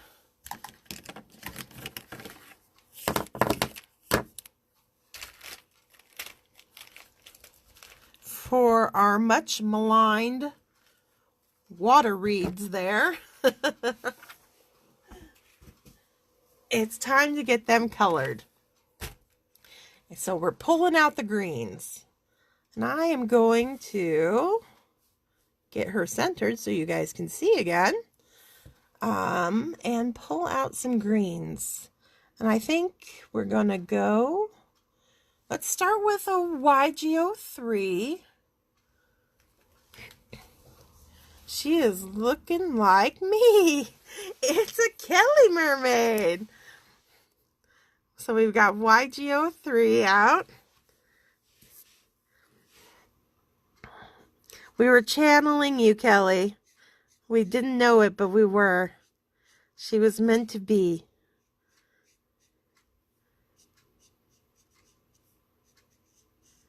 So I'm just getting a base down, mostly for myself so I know what's reed and what's water. Because it looks like I missed a whole chunk of water down here, actually.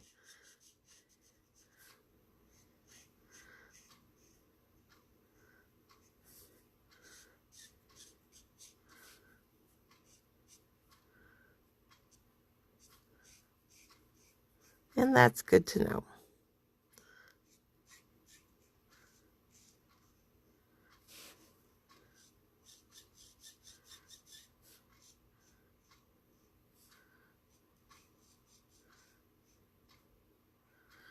And with that, I'm also going to take it, that O3, kind of give me a little bit where it's sunk under the water there.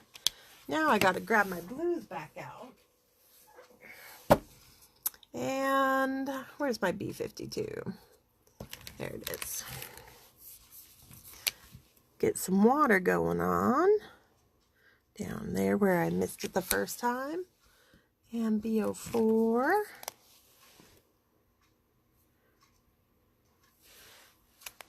There we go. Okay. Now it gets darker, so I'm grabbing out my Geo7.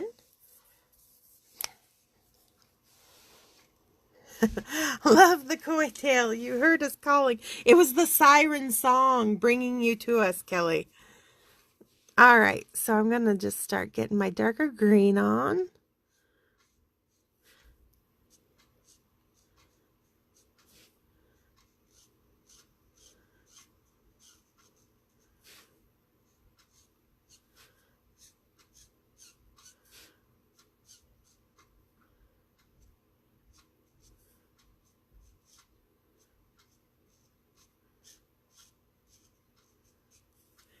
I just ordered several of the images and only hope that I can do them justice. I know you will, Donna. I know you will.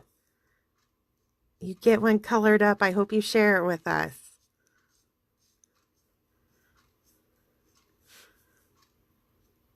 That's always the most exciting part for me in all of these releases. Yes, it's a lot of fun to do these lives and spend this time with you. But I just get a little thrill every single time a card goes up from one of you in the current month's Sweet November challenge, because you guys think of things I never do. Here I am. I'm very close to these characters, so I see them in a certain way. I've got this kind of myopic view of how to use them, and you guys always come up with things I never even imagined.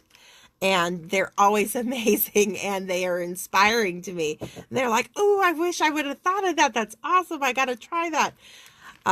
So that really is my biggest thrill in all of this, is seeing what you guys do with these.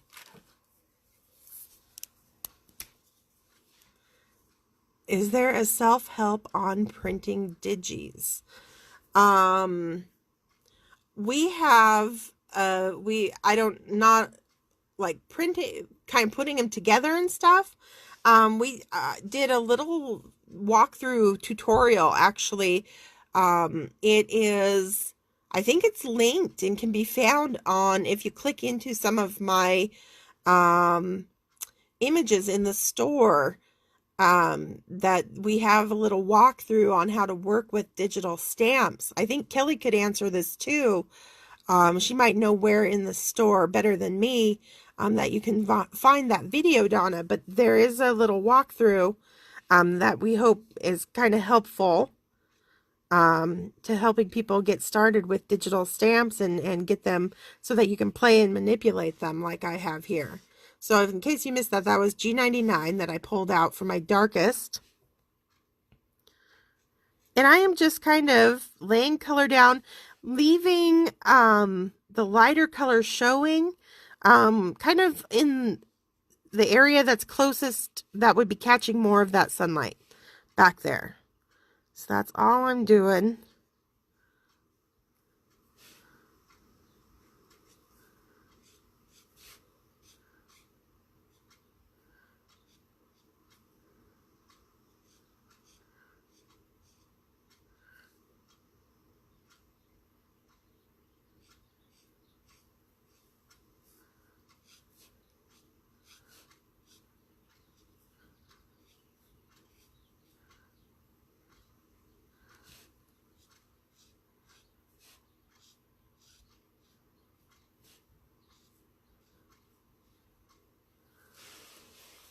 And I'm just going to work my way back down.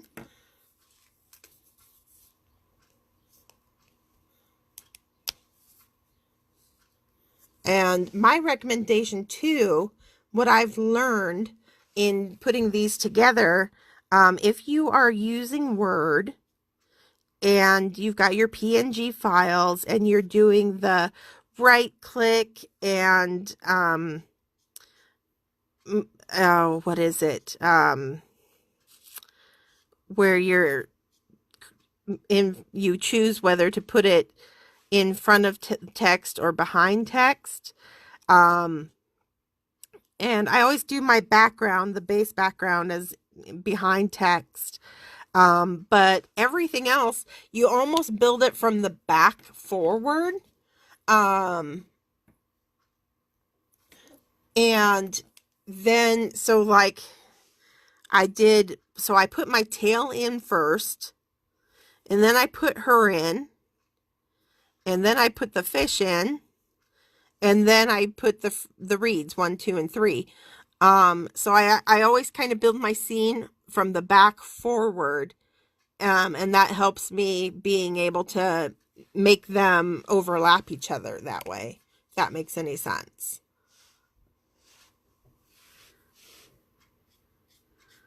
So I'm just back to my YG03 to kind of do my final pass, blending those colors out.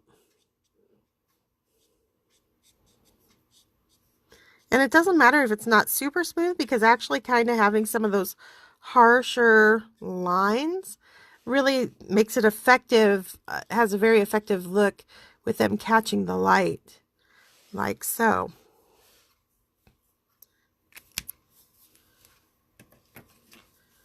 Okay, now you know what?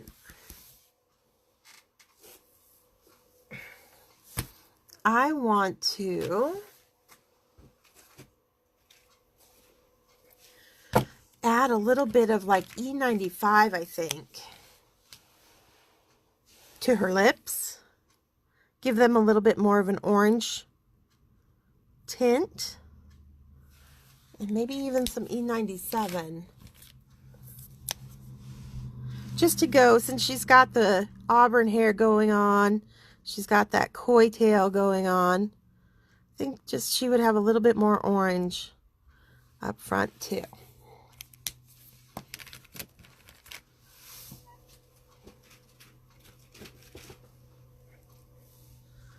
Okay, so the last thing we've got is our little fish here.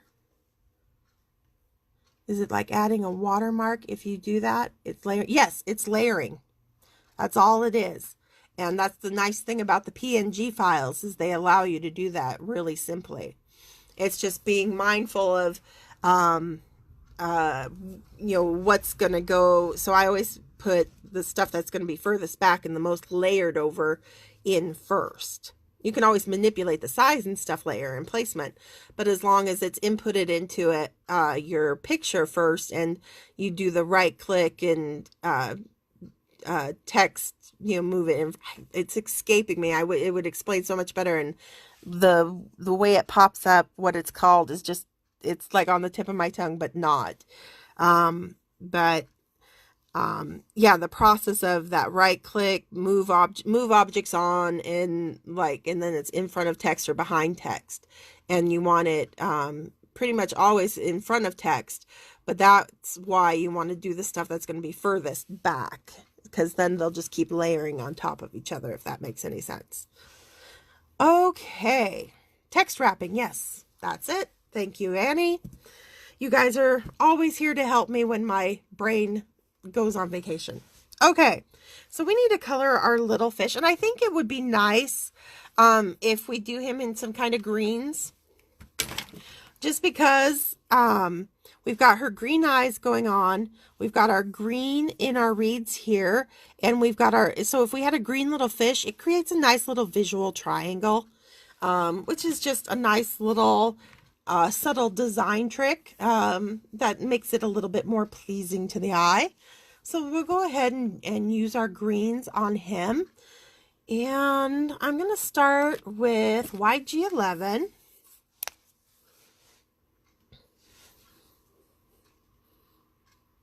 And just get some light green on there.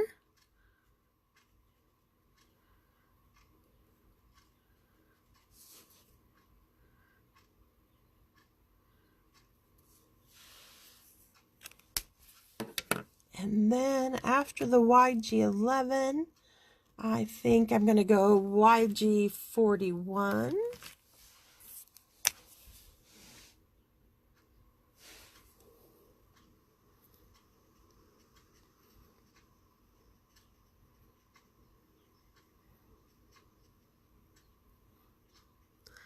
Not a huge difference between the two. I'm going to have to find something that really pops.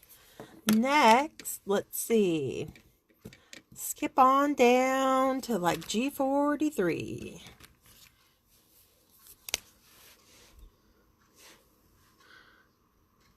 Nope, that's not going to be dark enough either. I need more contrast than that. All right, I got to just get bold, and I just can't be afraid. Let's go G19.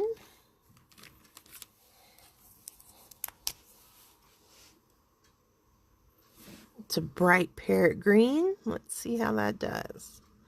There we go.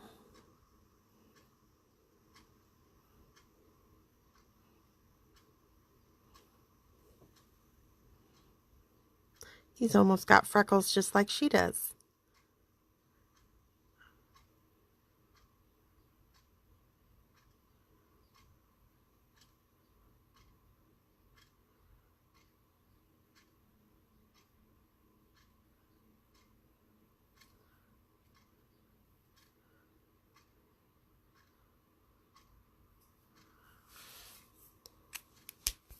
And then, of course, G29 is always a good one. He adores his mer friend. You know they're just best buds.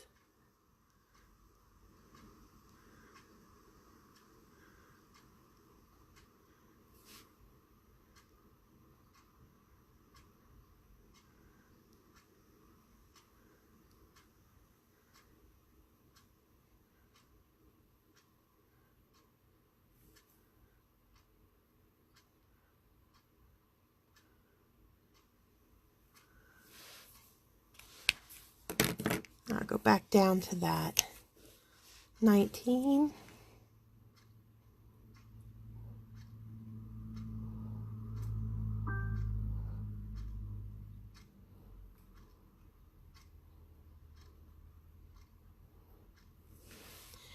And then I did a lot of like kind of greens there, but I want a little shot of yellow green.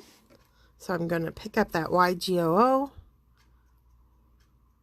for his belly and the fin on this side. Just kind of brighten up that. And then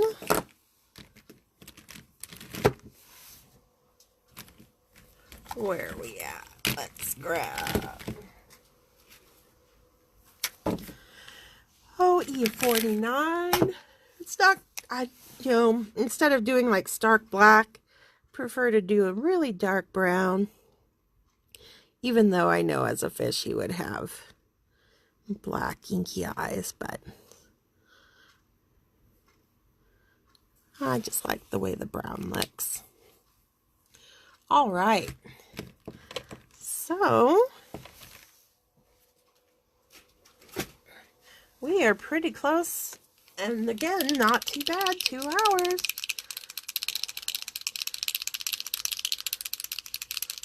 I'm sorry I have to finish the ice training and they close. Hey, you should have been in bed a long time ago, Sharon. You made it a long ways. And we're just wrapping it up now, girl. So good night. Don't feel bad. No apologies necessary. I'm going to give him a little catch light in his eye. And hers are showing up pretty good, so I don't have to worry about that. But I'm just going to go over these little ripples with my white Sharpie pen. Might even add a few extra in there, here and there.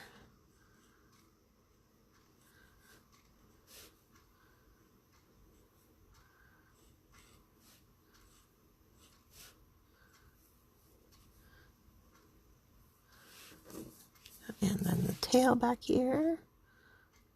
This is a good excuse as any. Add a ripple over that little black spot that I accidentally added, and that kind of camouflages it back there a bit. And then we can also take our white pen and put in some subtle little waves. This isn't one way, it's an easy way.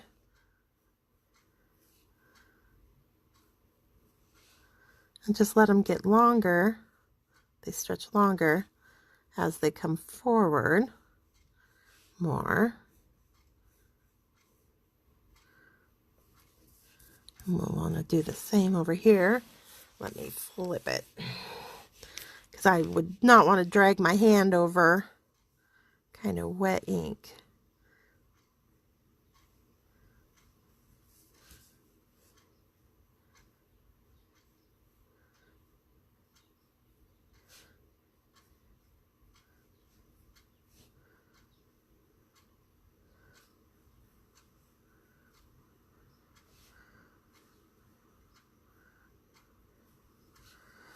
Let's see if that works.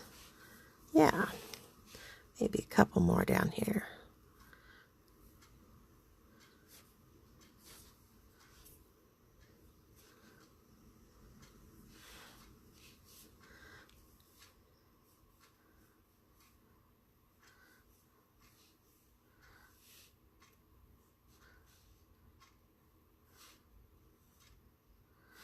Okay.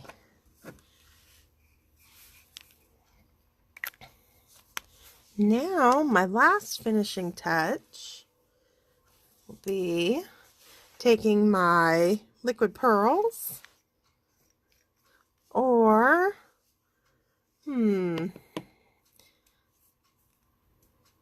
did do purple shells, and I know I have in here somewhere. Here we go. The Nouveau, they're Dream Drops. They're iridescent colors, and this is that Cloud 9. Oh, am I showing it? And it's got a really pretty purple kind of finish to it when it's done. So I'm just going to let me do it on the scratch over here. Okay, now it's coming out. So I'm just going to carefully dot on the Nouveau.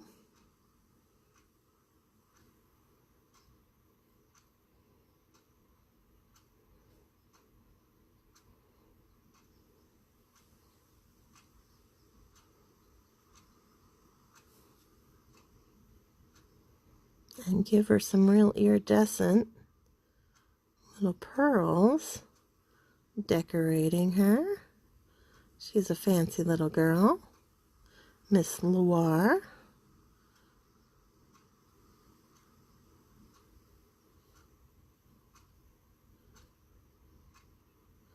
There we go.